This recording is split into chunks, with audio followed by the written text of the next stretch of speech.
the new way of transportation. They don't use people. I think the partnership with Bikes for the World is really important because it kind of shows the philanthropic side of the event, which kind of equates Pete's to that philanthropic idea.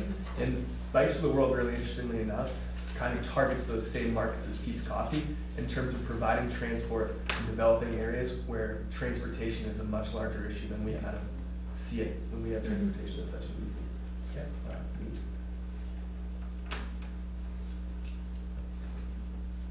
You talked about the app letting you get stamps as you go through the tour. Do you see any other potential extensions of that, or do you think there's any barriers to getting people to download that app just for this one-time event? We were thinking about like a commemorative passport that we could give people, but when talking to marketing directors, they seem to think that an app was more universally applicable because a lot of millennials especially would prefer to use their iPhones, and then that way you also aren't wasting paper if that's something you wanted to take into account as far as sustainability as well. So it kind of goes with the theme. And they thought that the idea of something like physically popping up, I guess, would be cool and inclusionary, and it makes you feel like you're completely immersed in each of the regions. Do you have a sense of when or how you do it? Like, is it a certain day of the week or time of the year? Yeah, we were thinking about launching in the spring, and we were going to start it basically on Saturday or Sunday morning, and kind of have it go all throughout the afternoon. A leader from one of the Pete's bike teams could send a group off every 30 minutes or so, because there's about 20 in the morning.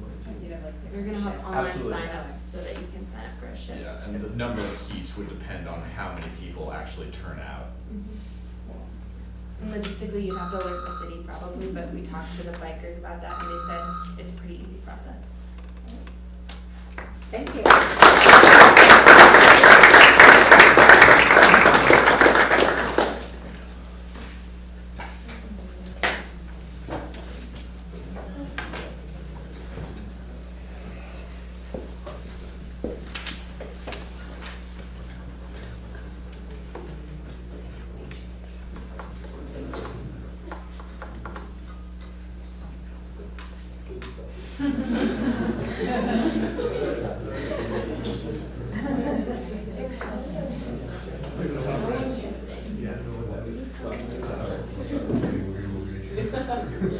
As a final presentation, we're going to do a stretch so that everybody picks up, but I think Randy did a pretty good job, so.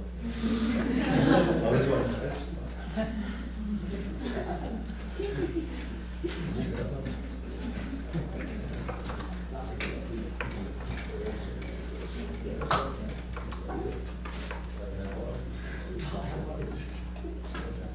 Millennials, we're athletes, We're artists.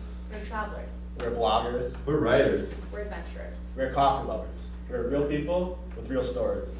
My name is Alfredo Torres. I'm Kevin Hopsiker. And I'm Hannah Miyashi. And I have a question for you. So when you walk into a coffee shop, do you ever stop and think where the coffee that you're buying is actually coming from?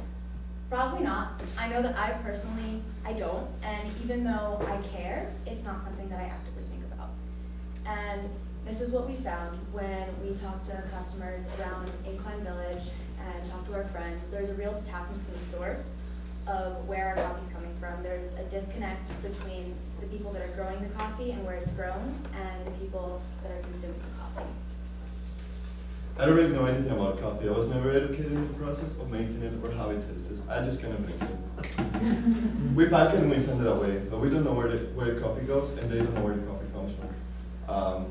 For somebody that grew up in the coffee field and knowing Gloria personally, I think that this is a crucial and very important point, and is we don't really think what takes to make that coffee, what put that coffee in our hands, and I believe that as Pete's and thinking about Pete's values and how we like our community, how we care about our people, and how we want to portray that sense of crafting and authenticity, I believe that we can't afford to have invisible people in this process. So as millennials, we have needs. We crave genuine interaction. We crave genuine connection, real relationships with each other.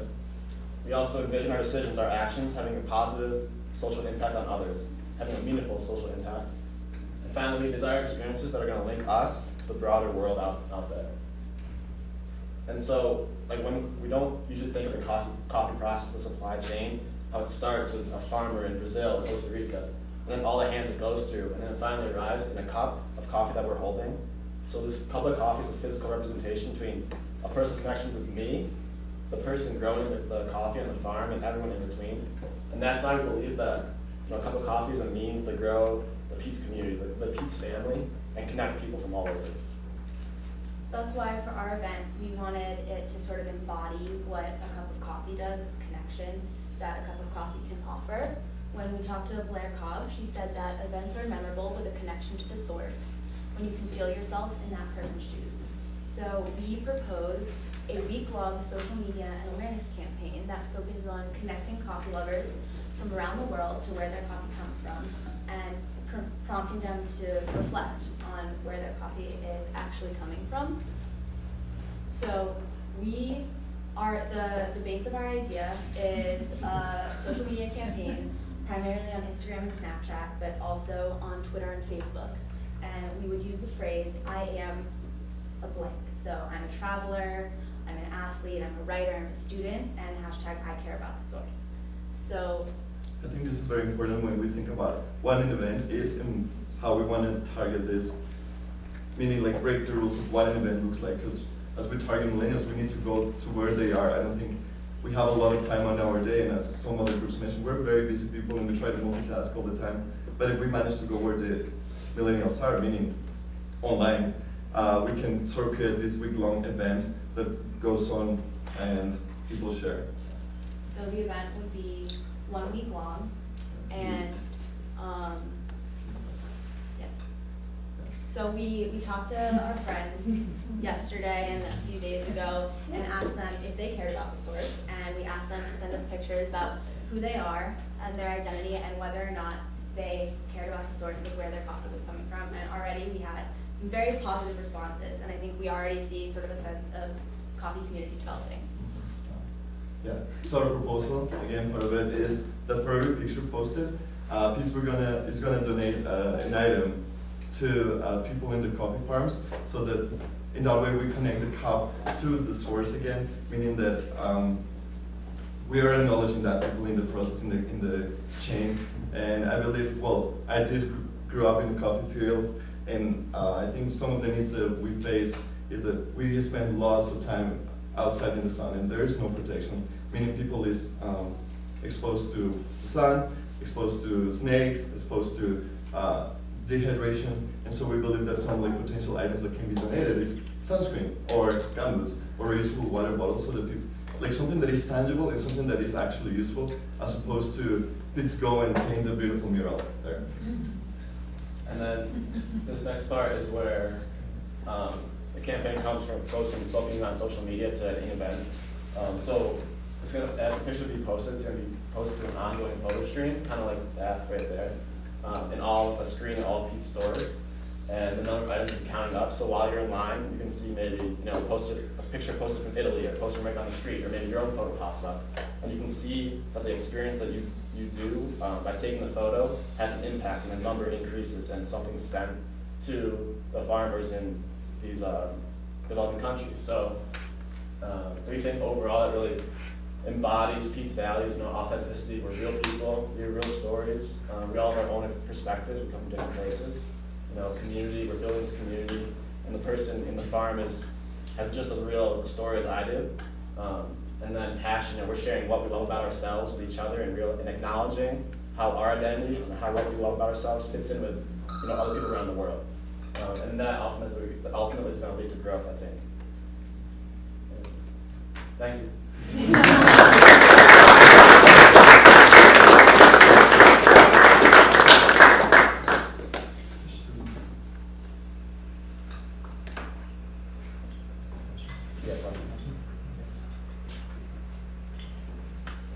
I guess the question is, you talked about sort of connecting the farmers and the source to people who are drinking the coffee, so like the surfer in California to the person on the farm.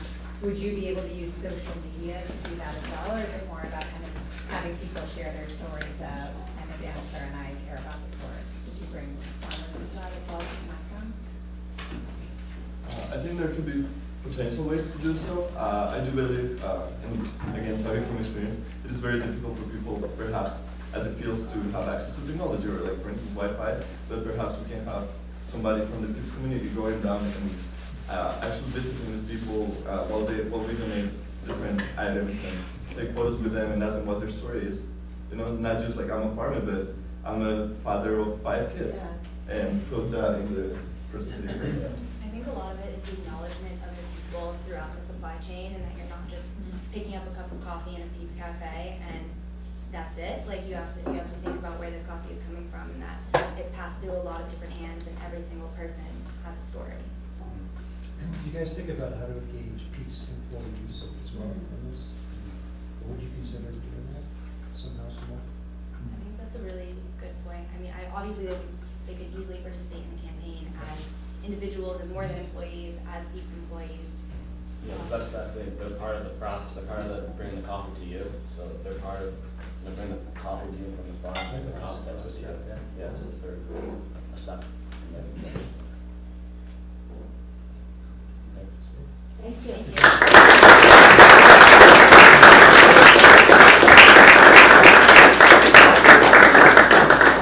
So thank you all for keeping within time limits. We're actually on our schedule. We have half an hour where we're going to ask you to fill out some forms, some gratitude cards. We'll be back and get some fresh air. We'll be back in half an hour. Okay, so before everyone leaves, there are a couple forms to fill out to kind of wrap up the week. So while the judges are deliberating, staying here, fill those out. You also have some time to grab a snack if you want to take a whole half an hour. So the first form is team evaluation. So just kind of processing how your team works throughout the week. Fill out one per person, and then put them in piles according to your team up at the front. And also when you're finished, put your team evals, your feedback in the same piles. And then the second is gratitude cards, and you'll just fill that out on an index card. So that can be for your students, or it can be for anyone at MiddCORE, and or in your classes. And so those folders are in the envelopes in your classrooms. It's a sentiment of something you're thankful for, something someone did well. Any questions about that? Okay. So if I could get a couple people to help me pass out the evals.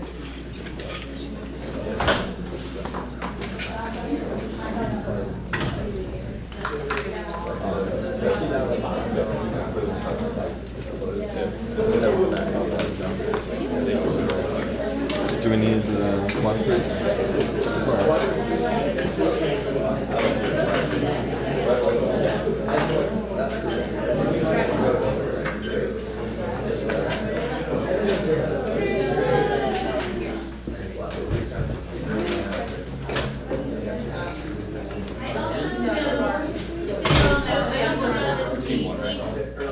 Plan wanted to get a big picture of the whole group. So don't leave until they come back and do the judging, and then like right after they announce everything, we'll do a big picture of everyone.